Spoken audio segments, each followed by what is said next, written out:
পনির পাসিন্দা তো তোমরা অনেকবারই বিভিন্ন রকম ফিলিং দিয়ে খেয়েছো, কিন্তু সবচেয়ে কম সময় একদম ঘরে থাকা উপকরণ দিয়ে একবার এইভাবে বানিয়ে দেখতে পারো। আশা করি তোমরা হতাশ হবে না। এর জন্য আমি প্রথমে 3টে পনিরের স্লাইস নিয়ে নিয়েছি। পনিরগুলোকে গরম জলের মধ্যে নুন মিশিয়ে কিছুক্ষণের জন্য ভিজিয়ে রাখলাম।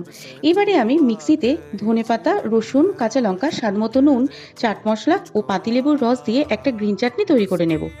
অন্যদিকে গরম জলে ভিজিয়ে রাখা পনিরগুলোকে তুলে মাঝখান থেকে এমনভাবে কেটে নেব যাতে অন্য পাশটা জোড়া থাকে।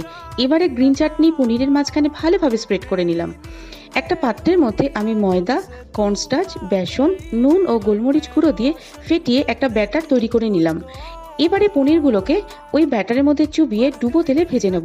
তবে খুব বেশি লাল করে ভাজবো না, মিডিয়াম টু হাই ফ্লেমে ভেজে নেব। ভাজা হয়ে গেলে তুলে নিয়ে টমেটো সস ও গ্রিন সসের সাথে সার্ভ করলাম। সত্যি অসাধারণ হয়েছিল এটা খেতে। তোমরা একবার ট্রাই করে দেখতে পারো।